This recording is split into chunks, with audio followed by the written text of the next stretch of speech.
चल इयत्ता पहिली आपण मराठी विषयाला इयत्ता पाचवी आपण मराठीचं पहिलं लेक्चर बघणार आहोत इयत्ता पाचवीचं की मराठीच्या पहिल्या लेक्चर मध्ये की काय आहे जे तुम्हाला हातामध्ये मार्क असतात ते मार्क आज आपण इथे बघणार आहोत की ते कसे मिळू शकतात। पहिल्यांदा तुम्हाला काय येतं की मराठी उतारा येतो। काय येतो? मराठी उतारा। हा प्रसंग उतारा म्हणजे काय आहे, उतारा नेमकं कशाला म्हणतात हे आपण आज पहिल्यांदा बघणार आहोत। हा एक प्रसंग आहे, एक छोटीशी घटना आहे, वर्णनात्मक अथवा विचार प्रवर्तक परिच्छेद असतात। उतारा म्हणजे नेमकं काय असतं तर उतारा म्हणजे एक प्रसंग असतो, एखादा प्रसंग का घडला हे सांगतो। एखादी छोटीशी घटना आहे की आपल्या दैनंदिन जीवनामध्ये किंवा एखादा नेता आहे त्याच्यामध्ये ती घटना त्याला कशी महत्वाची ठरली ते वर्णनात्मक अथवा विचार प्रवर्तक परिच्छेद वर्णन केलं जातं एखाद्या गोष्टीचं किंवा विचार व्यक्त केलेला असतो एखादा परिच्छेद मध्ये। त्याखाली प्रत्येकी 4 पर्याय असतात आणि 3 प्रश्न विचारले जातात। प्रश्न किती विचारले जातात? फक्त 3। पर्याय किती असतात? 4। प्रश्नाची संख्या 3 किंवा 4 होण्याची किंवा शक्यता असते। उताराखालील प्रश्नांची अचूक उत्तरे शोधायची तर ती कशी शोधायची आज आपण इथे बघणार आहोत। बघा, प्रथम उतारा एकाग्र चित्तेने समजून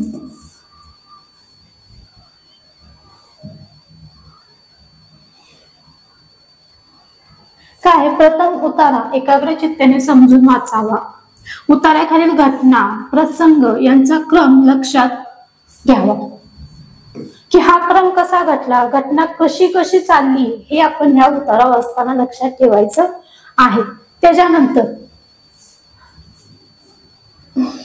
उतार्यावरील प्रश्न वाचल्यास उतार्याचे 4ही पर्याय नीट वाचावे। उतार्यावरील प्रश्न वाचल्यानंतर उतार्यावर जे काय तुम्हाला पर्याय दिले जातात ते कसे वाचायचे आहेत ते नीट वाचायचे आहे। कारण पर्यायी उत्तरापैकी 2 किंवा 3 पर्याय लागू पडतात। काही वेळेस काय असतात जवळपासचे पर्याय लागू पडतात। त्याच्यामुळे आपला संभ्रम म्हणजे आपल्याला असं वाटतं की 2 बरोबर आहे का 3 बरोबर आहे का 4 बरोबर आहे, नेमकं आपलं तिथं काय होतं कन्फ्युजन होत असतं। परंतु उतार्यातील नेमका संबंधित भाग आणि पर्याय पुन्हा वाचल्यास अचूक उत्तरे निश्चित करता येतात। की अचूक उत्तर नेमकं काय असतं हे आपल्याला काय करता येतं उतारा वाचून निश्चित करता येते। अचूक उत्तर मिळवण्यासाठी प्रश्न संदर्भात उतार्यातील संबंधित भाग वाक्य बारकाईने वाचावे। बघा, जेव्हा तुम्हाला जे काही ऑप्शन दिले जातात तर ते कसे असतात उतार्याशी निगडीतच असतात, जवळपासचे असतात, पण जो काही नेमकं उत्तर आहे ते आपल्याला उत्तरामध्ये स्पष्ट केलेलं असतं। असं बारकाईने आपलं काय केलं पाहिजे वाचन केलं गेलं पाहिजे। आता तुम्हाला ते एक उतारा दिलाय कुत्र्याचे महत्व। आता हा उतारा वाचायच्या आधी पहिल्यांदा आपण प्रश्न वाचून घेणार आहोत की प्रश्न नेमके काय विचारले आहेत। बघा, प्रश्न दिलेले आहेत।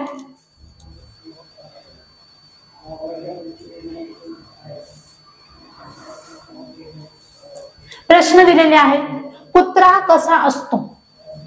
पहिला प्रश्न काय आहे, कुत्रा कसा असतो? पर्याय आताच वाचायचे नाही, आपण पुन्हा एकदा प्रश्नाकडे जाणार आहोत। आता नुसतं एकदा प्रश्न वाचून घेणार आहोत की कुत्रा कसा असतो। पुढचा प्रश्न आहे कुत्रा काय करतो? दुसरा प्रश्न काय विचारलाय, कुत्रा काय करतो? तिसरा प्रश्न विचारलाय कुत्र्याने कोणते ज्ञानेंद्रिय तीव्र असतात? कुत्र्याचे कोणते ज्ञानेंद्रिय तीव्र असतात? चौथा प्रश्न असा विचारलाय कुत्रा कोणाला मदत करतो? कुत्रा कोणाला मदत करतो आणि कुत्र्याला काय द्यावे? कुत्र्याला काय द्यावे? हे 5 प्रश्न इथं विचारलेले असतात। आपल्याला उतार्यावर कमीत कमी 3 कमीत कमी 4 कमीत कमी 5 प्रश्न येत असतात। आता पहिल्यांदा आपण काय वाचणार आहोत तर पहिल्यांदा आपण उतारा वाचन करणार आहोत। बघा, कुत्रा हा माणसाचा सर्वात विश्वासू कसा आहे? विश्वासू आणि चांगला मित्र आहे। सगळ्यात महत्वाचं, कुत्रा हा माणसाचा सर्वात विश्वासू आणि चांगला मित्र आहे। कुत्रा हा माणसाचा सर्वात विश्वासू आणि चांगला मित्र आहे। तो अतिशय हुशार, चपळ आणि प्रेमळ असतो। तो अतिशय हुशार, चपळ आणि प्रेमळ असतो। कुत्रा घराचे रक्षण करतो। कुत्रा घराचे रक्षण करतो आणि कोणताही धोका आला तर सावध करतो। आणि कोणताही धोका आला तर कुत्रा काय करतो? आपल्याला सावध करतो। त्याचे कान आणि नाक खूप तीव्र असतात। कान, नाक खूप तीव्र असतात, त्यामुळे तो लांबून येणारे आवाज आणि वास पटकन ओळखतो। लांबून जे काय वास आणि आवाज येतात ते काय करतो? तो पटकन ओळखतो। कुत्रा आपल्या मालकावर खूप प्रेम करतो। कोणावर प्रेम करतो? तो आपल्या मालकावर खूप प्रेम करतो आणि त्याच्या आज्ञा पाळतो। आज्ञा म्हणजे काय? पहिला प्रश्न, आपण आपल्या आईवडिलांची आज्ञा पाळली पाहिजेत म्हणजे काय? आज्ञाचा मराठीमध्ये अर्थ काय होतो किंवा त्याचे समानार्थी शब्द काय? की नम्रपणे आपण काय केलं? आपल्या गोष्टी पाळतो। काही कुत्रे अंध व्यक्तींना मदत करतात। काही कुत्रे अंध व्यक्तींना काय करतात? मदत करतात। तर काही पोलिसांना गुन्हेगार शोधण्यास मदत करतात। जो काही गुन्हेगार असेल त्याला शोधण्यास कोण करतात? मदत करतात। कोण करतात? पोलिसांना करतात। पण कोण करतात? कुत्रा। कुत्रा हा माणसाचा खरा मित्र मानला जातो।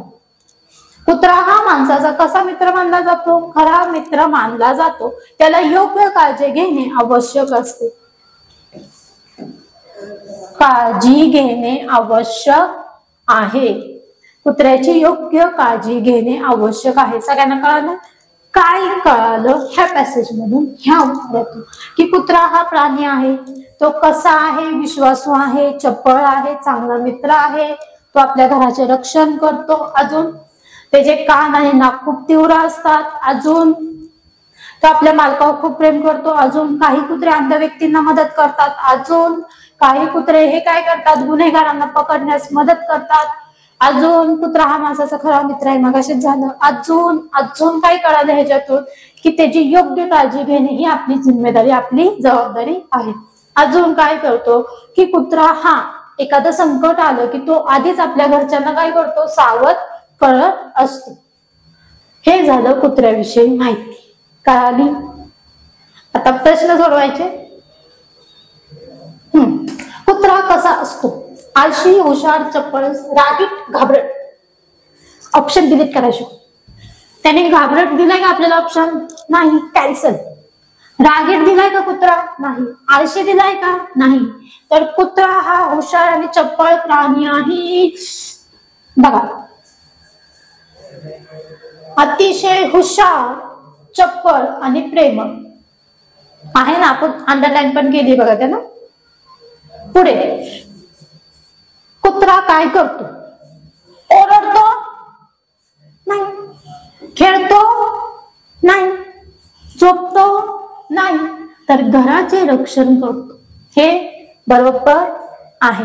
पुढे कुत्र्याचे कोणते ज्ञान इंद्रिय तीव्र असतात? कुत्र्याचे कोणते इंद्रिय कसे असतात? तीव्र असतात। म्हणजे ते खूप जलद गतीने त्याला काय म्हणतात? पाय? नाही। जीभ? डोळे? उत्तर काय? कान आणि नाक। बघा इकडे आहे, कान आणि नाक खूप तीव्र असतात। कुत्रा कोणाला मदत करतो? दुकानदाराला मदत करतो का कुत्रा? नाही। शिक्षकांना? डॉक्टर? नाही। अंध व्यक्ती आणि पोलिसांना आपण मगाशीच बघितलं। काय बघितलं इथं? पोलिसांना गुन्हेगार पकडण्यासाठी करतात आणि काही कुत्रे अंध व्यक्तींना मदत करतात। आपण बघा अंडरलाईन करून बॉक्स करून ठेवली, जे महत्वाचं आहे त्याला। कुत्र्याला काय द्यावे? भीती, राग, दुर्लक्ष? हे तिन्ही ऑप्शन कसे चुकीचे? कुत्र्याची योग्य काळजी घेणे आवश्यक आहे। कुत्र्याची योग्य काळजी घेणे काय आहे, आवश्यक आहे. बघा सगळ्यांना उतारा कळाला. उतारा वाचताना नेहमी लक्षात ठेवायचं की पहिल्यांदा प्रश्न वाचायचे, त्याच्यानंतर मग उतारा वाचायचा. उतार्यामध्ये काय दिलंय हे नेमकं समजून घ्यायचं. त्याच्यानंतर मग त्या प्रश्नांची उत्तरे काय करायची, आपण सोडवायची आहे आणि योग्य प्रकारे उत्तरं सोडवायची आहेत. पुढे कविता, त्याच्याच प्रकारचा अजून एक पुढचा टॉपिक काय येतो की कविता वाचन.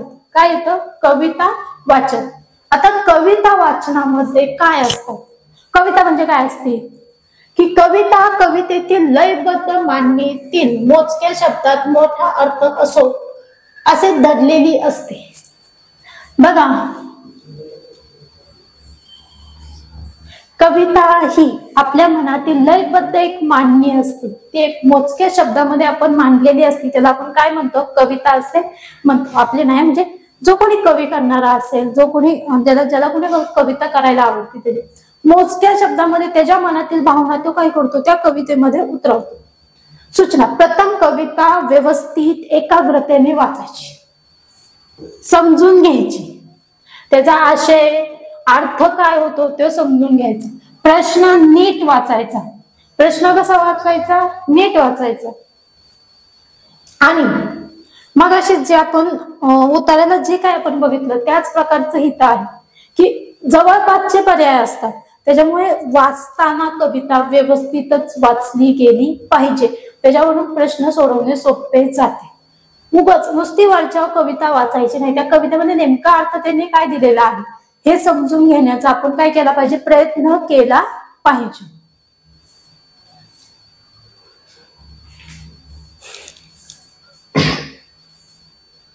आई माझी गोड गोड, कविता आहे. आई माझी गोड गोड माझ्यासाठी करते खूप मेहनत. पहिल्यांदा आपण त्याच्यावरचे प्रश्न वाचून घेऊया की प्रश्न कवितेवर काय काय विचारले गेलेले आहेत. पहिला प्रश्न, आई सकाळी काय करते. पहिला प्रश्न काय विचारलाय, आई सकाळी काय करते. दुसरा, आई संध्याकाळी काय करते. आई सकाळी काय करते, आई संध्याकाळी काय करते, आणि आई शिवाय घर कसे असते. आई शिवाय घर कसे असते.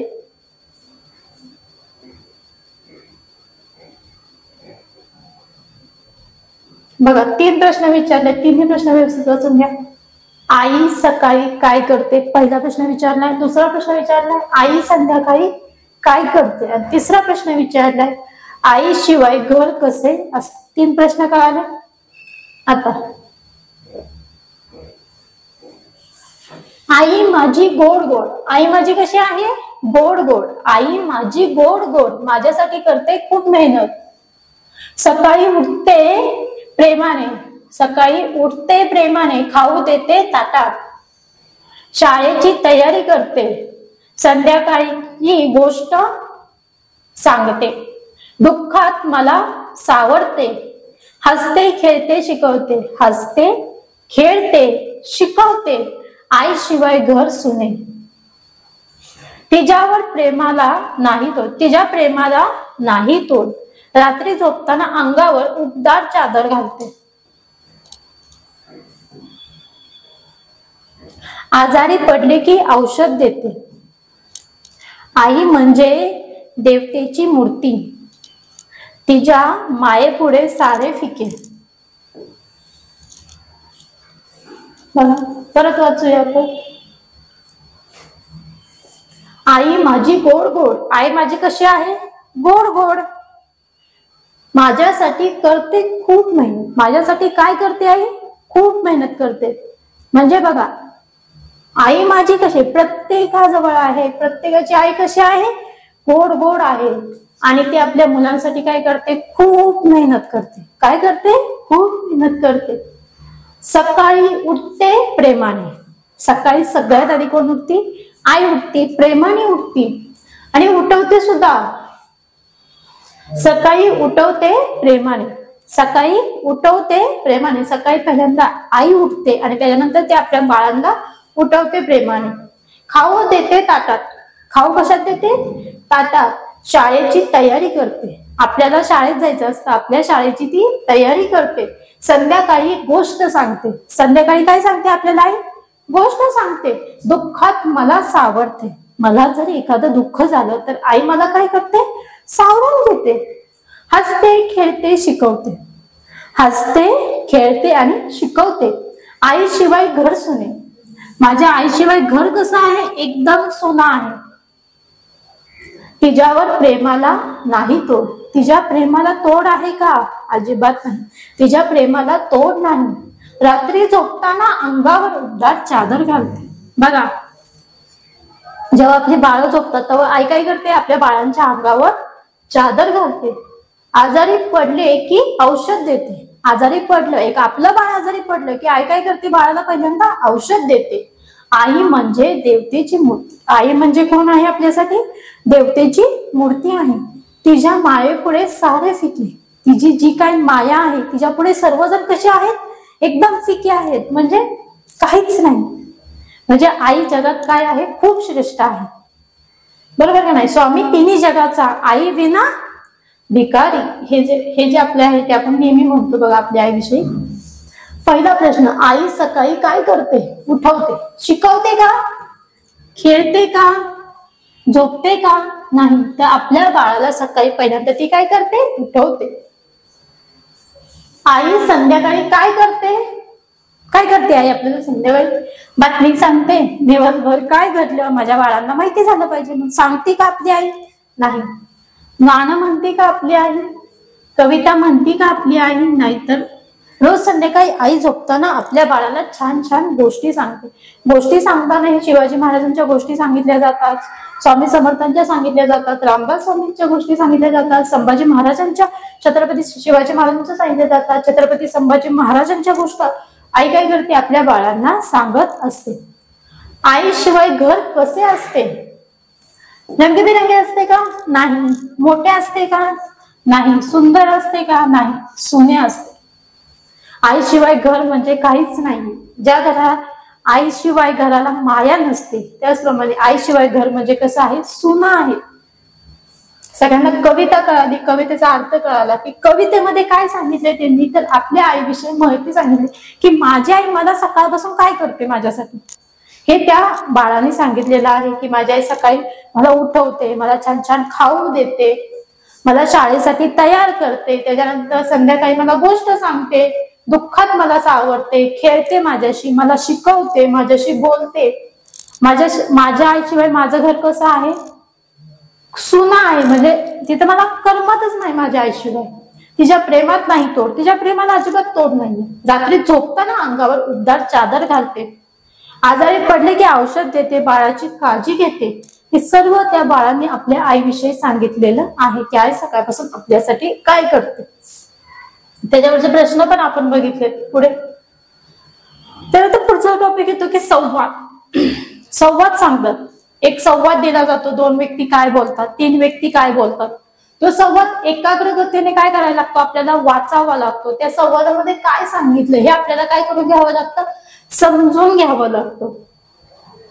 आता दिलेल्या संवादाचे व्यवस्थित वाचन करावे व त्यातील बाबी, वेळ, भाग घेण्यासाठी संख्या, ठिकाण हे समजून घ्यावे. प्रत्येकाखाली संवाद आधारित 4 पर्याय 5 प्रश्न विचारले आहेत. सूचना, प्रथम संवाद एकत्रपणे वाचला, म्हणजे लक्ष देऊन संवाद वाचला गेला पाहिजे, एकाग्र चित्तेने वाचला गेला पाहिजे, समजून घेतला पाहिजे, वाचावा व त्यावर आधारित प्रश्नांची उत्तरे काय करायची आपल्याला सोडवायची आहे. हा काय आपला संवाद आहे. संवाद खूप मोठा आहे, दिसतोय का संवाद कसा आहे, खूप मोठा आहे. आता हा संवाद आपण छोटा म्हणून बघूया. आता पहिल्यांदा संवादावर आधारित आपण काय करूया, प्रश्न वाचले की संवादावर आधारित त्याने पहिल्यांदा काय दिले, प्रश्न काय दिलेले आहेत. हा संवाद कोठे घडला, हा पहिला प्रश्न आहे की हा संवाद कोठे घडलेला आहे ते सांगा. आजोबांना कोठे जायचे आहे ते सांगा. आजोबांना मुंबईला का जायचे होते माहित नाही मला, संवाद वाचल्याशिवाय मला कुठली गोष्ट समजणार नाही. शिवानी कोठे राहिला, शिवानी कोठे राहिला आहे, कुठे राहिलाय शिवानी. कोणत्या सुविधेमुळे आपल्याला कोणती माहिती क्षणार्धात मिळते. हे काय विचारलेत त्यांनी आपल्याला? प्रश्न विचारलेत. आता आपल्याला काय करायला लागेल? पहिल्यांदा संवाद वाचावा लागेल. काय वाचावं लागेल? संवाद. की संवाद नेमका कसा आहे हे आपल्याला पहिल्यांदा वाचून घ्यावं लागेल.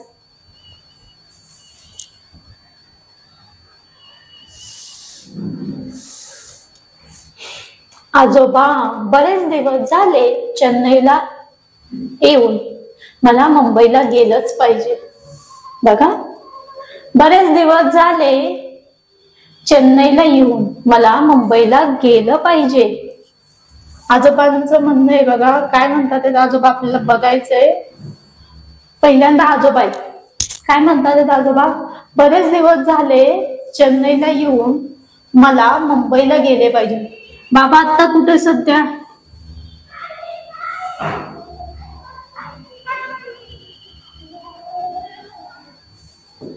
चेन्नईला.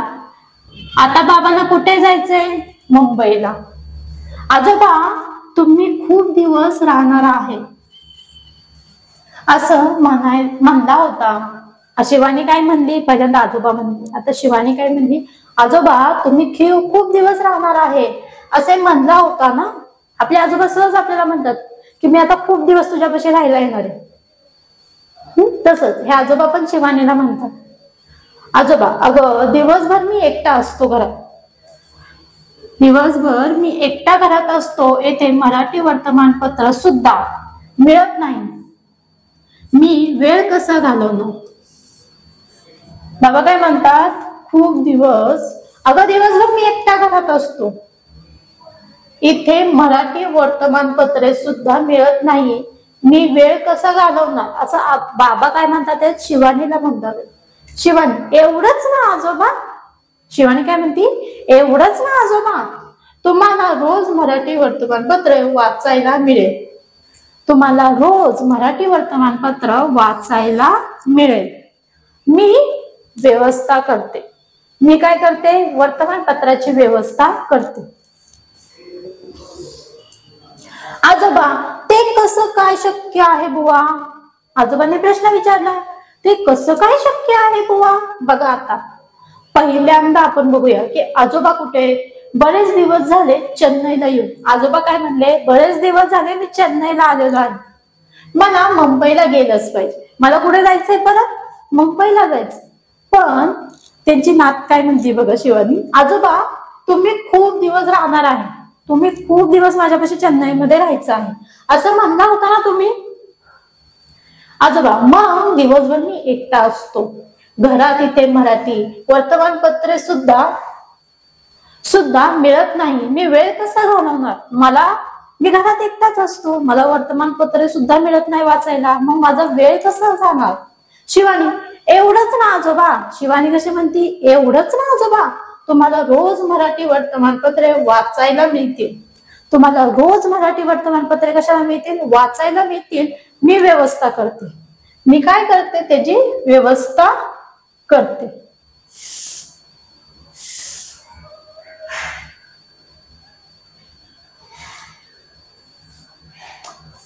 आता आजोबा म्हणतात, ते कसं काय शक्य आहे बुवा? ते कसं काय शक्य होणार आहे? इथं तर मराठी वर्तमानपत्र येत नाही. कारण की ते कुठे आहेत? चेन्नईला आहेत. चेन्नईला मराठी वर्तमानपत्र येणार आहे का? नाही. ते कसं काय शक्य आहे बुवा? आजोबा म्हणतात, आजोबा, हे संगणकाचे युग आहे. आता शिवानी काय म्हणते बघा त्यांच्या आजोबांना? आजोबा, हे संगणकाचे युग आहे. पण कुठलं युग आहे? संगणकाचे युग आहे. नेटवर्क वरून काही सेकंदातच जगातील कोणतीही गोष्ट आपण घर बसल्या उपलब्ध करून घेऊ शकतो. आता जगात अशक्य असं काहीच राहिलेलं नाही. बघा, शिवानी आपल्या आजोबांना कशी समजून सांगते की आजोबा, हे संगणकाचं युग आहे.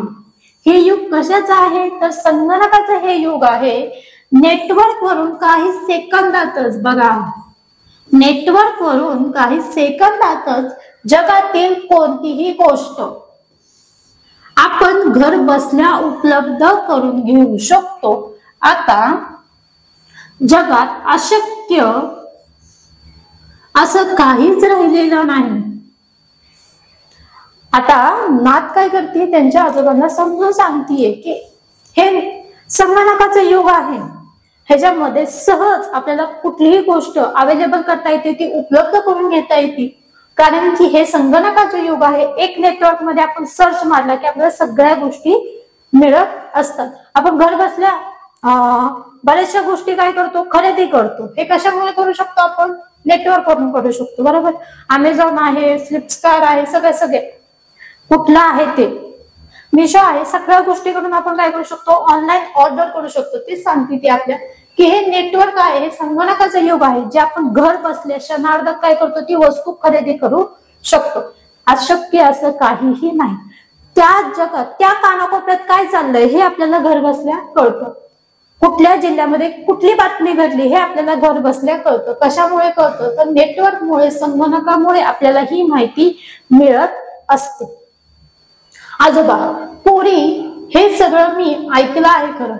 ते काय म्हणतात, पोरी, हे सगळं मी ऐकलंय खरं. शिवानी, आजोबा, मी नेट सुरू केलंय. आजोबा, मी नेट सुरू केलंय. कोणत्या वर्तमानपत्र वाचायला तुम्हाला, आजोबा, कोणते वर्तमानपत्र वाचायचे तुम्हाला. आता ती काय म्हणते की मी नेट सुरू केलंय आजोबा, तर तुम्हाला कोणतं वर्तमानपत्र काय करायचंय, वाचायचं आहे, मला सांगा. आजोबा, सर्व काळ. सर्व काळ हे वर्तमानपत्राचं नाव आहे.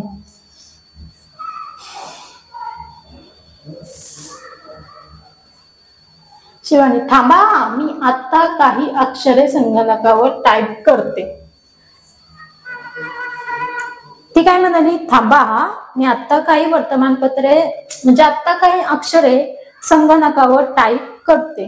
अरे वा, सगळी पाने दिसायला लागली की ते सगळ्या बातम्या. आता बघा, आजोबा काय म्हणले, अरे वा, सगळी पाने दिसायला लागली की ते सगळ्या बातम्या वाचतो. आता जेवढ्या काय बातम्या आहेत त्या काय करतो, मी आता वाचतो. शिवानी, आजोबा, आता शिवानी काय म्हणते बघा, आजोबा, तुम्ही आता तुमच्या मित्रांना ईमेल पण करू शकता. आजोबा, तुम्ही तुमच्या मित्रांना आता ईमेल पण करू शकता. आजोबा, खरंच पोरी, संगणकाचा महिमा आघात आहे. या संगणकाचे संपूर्ण जगाला एकदम जवळ आणलेले आहे. बघा, संगणकाने काय केलेलं आहे, संपूर्ण जगाला एकदम जवळ आणण्याचं काम केलेलं आहे. हा झाला त्यांचा काय झाला, संवाद झालेला आहे. बघा, आता प्रश्न विचारतात, हा संवाद कुठे घडलाय, बाजारात, घरात, शाळेत की रस्त्यावर. रस्त्यावरचा संवाद आहे का हा, नाही. शाळेत घडलाय का, नाही. बाजारात घडलाय का, नाही. हा संवाद कुठे घडलाय, की घरामध्ये घडलाय ना, की घरामध्ये दोघांचं बोलणं चाललंय. आजोबा आणि नात कुठे बोलतात, घरामध्ये चाललं आहे. की आजोबा कुठे गेले, चेन्नईला गेले. आजोबा कुठे जायचे आहे, आजोबांना कुठे जायचंय, कुठे म्हणले आजोबा जाणारे, बेळगाव, पुणे, चेन्नई, मुंबई. आजोबा कुठे आहेत, चेन्नई मध्ये आहेत. आजोबांना जायचंय कुठे, मुंबईला जायचंय. आजोबांना मुंबईला का जायचे, का जायचे, काहीतरी कारण असेल ना, आजोबांना जायचं होतं. त्यांना महत्वाचे काम होते, नाही. त्यांनी तिकीटे काढली होती, नाही. त्यांच्या मुलाने त्यांना बोलवले होते, नाही. त्यांचा वेळ जात नव्हता, बरोबर ना. आजोबा म्हणले मी एकटाच घरात असतो, म्हणजे त्यांचा वेळ जात नाही. शिवानी कोठे राहिला आहे, कुठे आहे, बेळगावला राहिलाय का शिवानी, पुण्यात आहे का, नाही. मुंबईला आहे का, नाही. तर कुठे आहे, चेन्नईला. शिवानी कुठे आहे, चेन्नईला आहे. कोणत्या सुविधामुळे आपल्याला कोणतीही माहिती क्षणार्धात मिळते, कोणत्या सुविधेमुळे मिळते, की आपल्याला एखादी माहिती घ्यायची असेल तर ती आपल्याला क्षणार्धात मिळते. अशी कोणती सुविधा आहे, टेलिव्हिजन, रेडिओ, वर्तमानपत्रे. तर कोणामुळे मिळते, इंटरनेट. इंटरनेटमुळे आपल्याला कुठलीही माहिती क्षणार्धात मिळू शकते. सगळ्यांना कळालं? आपण बघितलं उत्तर वाचन करताना पहिल्यांदा प्रश्न वाचायचे, मग उत्तराला सुरुवात करायची, उत्तर वाचन करायचं. कविता वाचताना पण पहिल्यांदा प्रश्न वाचायचा, त्याच्यानंतर कविता वाचायची, कविता व्यवस्थित त्यातला अर्थ समजून घ्यायचा. 3 नंबरला आलं संवाद, म्हणजे दोन व्यक्ती काय बोलतात, कुठे बोलतात हे समजून घ्यायचं. त्यात नेमकं कोण कुठे आहे, कोण कुठे जाणार आहे, किंवा कुठली घटना कुठे घडली हे समजून घेणं खूप महत्वाचं आहे. त्याच्यानंतर त्याच्या पुढे काय येतो, सुसंगत वाक्याचा परिचय. सुसंगत वाक्याचा परिचय त्याच्यामध्ये काय असतात, यामध्ये दिलेली माहितीच्या आधारे पर्यायाचे वाचन करून अर्थपूर्ण परिचय तयार करावा. तुम्हाला जी काय माहिती दिलेली आहे त्याचा वापर करून तुम्हाला काय करावं लागेल, अर्थपूर्ण परिचय तयार करावा लागेल. आता पहिल्यांदा सगळे प्रश्न व्यवस्थित वाचून घ्यायचे. एकच काम करायचं, पहिल्यांदा काय करायचे, सगळे जे काही प्रश्न दिलेले आहेत ते काय करायचे, व्यवस्थित त्या प्रश्नाचं वाचन करायचं आणि एक प्रश्न कमीत कमी 3 वेळा वाचायचा. पहिल्यांदा वरच्या वाचून घ्या. त्यांनी डॅश डॅश घोषणा दिली. डॅश डॅश हा त्यांचा प्रसिद्ध ग्रंथ आहे. त्यांच्या जन्मदिनी डॅश डॅश म्हणून साजरा केला जातो. त्यांना डॅश डॅश या नावाने ओळखले जाते. डॅश डॅश यांचा जन्म पोरबंदर गुजरात येथे झाला. परत एकदा वाचायचा. आता एकदा वाचला की गप बसायचं, अजून एकदा तो पॅसेज काय गेला पाहिजे, वाचला गेला पाहिजे. परत एकदा वाचायचा. त्यांनी डॅश डॅश ही घोषणा दिली, माहित नाही. डॅश डॅश हा त्यांचा प्रसिद्ध ग्रंथ आहे, माहित नाही. त्यांचा जन्मदिन डॅश डॅश म्हणून साजरा केला जातो, माहित नाही. त्यांना डॅश डॅश नावाने ओळखले जाते, माहित नाही. डॅश डॅश हा जन्म डॅश डॅश यांचा जन्म पोरबंदर येथे झालेला आहे, माहित नाही कुणाचा झालाय. आता हा जो त्यांनी दिलेला आहे आपल्याला परिचय, हा आपल्याला काय करायचा आहे, पूर्ण करायचा आहे. आपल्याला असं वाचल्यावर काय माहिती आहे का, काहीच माहित नाही. माहिती आहे का, नाही. पहिल्यांदा त्यांनी डॅश डॅश ही घोषणा दिली, पण कुणी दिली, लोकमान्य टिळकांनी दिली, महात्मा गांधीजींनी दिली, जवाहरलाल नेहरूंनी दिली, महात्मा फुलेंनी दिली, कुणी दिली. पहिल्या गोष्टीनंतर काही समजत नाही. चला दुसरा प्रश्न, हा त्यांचा प्रसिद्ध ग्रंथ आहे. अरे कुठला, कुणाचा, पण पहिला प्रश्न कुणाचा, माहिती कुणाचा नाही. महात्मा फुलेंचा आहे, लोकमान्य टिळकांचा आहे, महात्मा गांधीजींचा आहे का पंडित नेहरूंचा आहे, माहित नाही. पुढचा प्रश्न, त्यांचा जन्मदिन डॅश डॅश म्हणून साजरा केला जातो, कुणाचा, माहित नाही. माहिती का, नाही. का एकता दिन, नाही. समता दिन, माहित नाही. अहिंसा दिन, माहित नाही. सामाजिक न्याय दिन, माहित नाही कुठला दिवस. पण कोणाविषयी आधी आपल्याला परिचय कळायला पाहिजे ना, हा परिचय कोणाविषयी आहे. नाही ना, इथं लिंक लागत नाही, इथं पण आपल्याला काही समजत नाही. इथं तिसरा प्रश्न वाचला तरी आपल्याला काही समजत नाही. चौथा प्रश्न वाचू, त्यांना डॅश डॅश या नावाने ओळखले जाते. कर्मवीर, गुरुदेव, महात्मा, महर्षी, माहित, काय माहिती आहे का, महात्मा, महर्षी, त्यांना महर्षी या नावाने ओळखले जाते. ठीक आहे, महर्षी उत्तर दिलं तर त्यांचा जन्मदिन एकता दिन म्हणा, महर्षी कोणाला म्हणतात, माहित नाही. चला पाचवा प्रश्न वाचू, डॅश डॅश यांचा जन्म पोरबंदर गुजरात येथे झाला. महात्मा फुले, लोकमान्य टिळक, महात्मा गांधी आणि पंडित नेहरू. आता उत्तर सगळ्यांना माहिती असेल की यांचा जन्म पोरबंदर येथे झाला. कुणाचा जन्म झाला गुजरात मध्ये, तर महात्मा गांधी यांचा जन्म, माहित कोण येणार आहे, महात्मा गांधी. महात्मा गांधी यांचा जन्म पोरबंदर येथे झाला.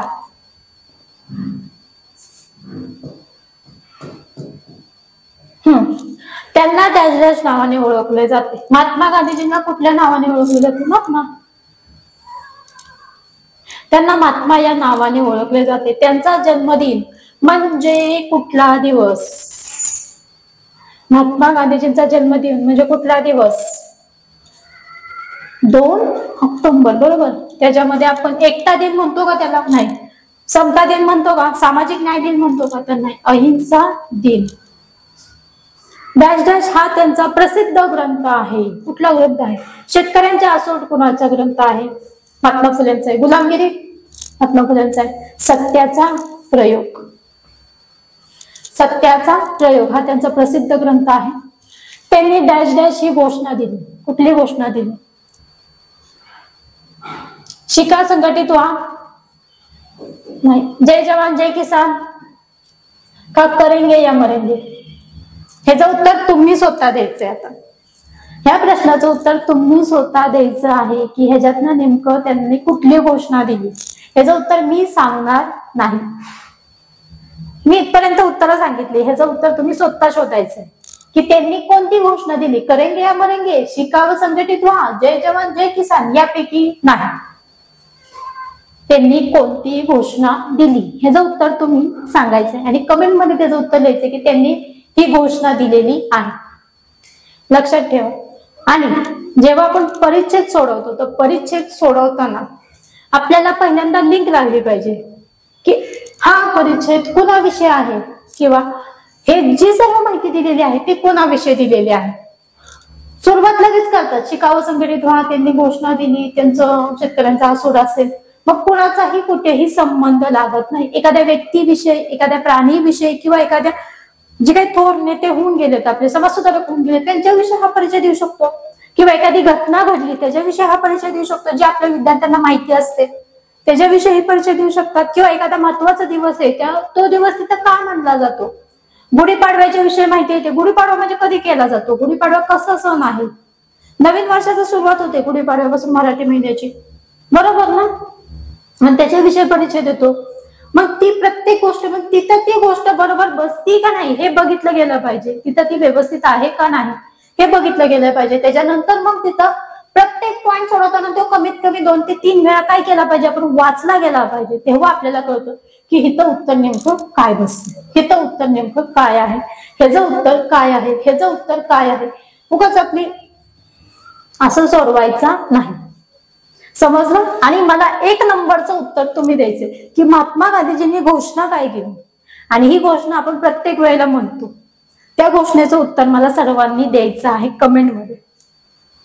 समजलं सगळ्यांना. आज आपण उतारे पाहिलेत, कविता वाचन पाहिलंय, परिच्छेद पाहिलाय आणि सुसंगत वाक्याचा परिच्छेद सुद्धा आज आपण येथे बघितलेला आहे. संवाद सुद्धा आपण येथे बघितला आहे. कशा प्रकारे प्रश्न सोडवायचे ह्याच्याविषयी पण आपण सर्व माहिती इथे घेतलेली आहे. सगळ्यांना समजलंय हे मी समजते आणि हे लेक्चर संपलं असं सांगते.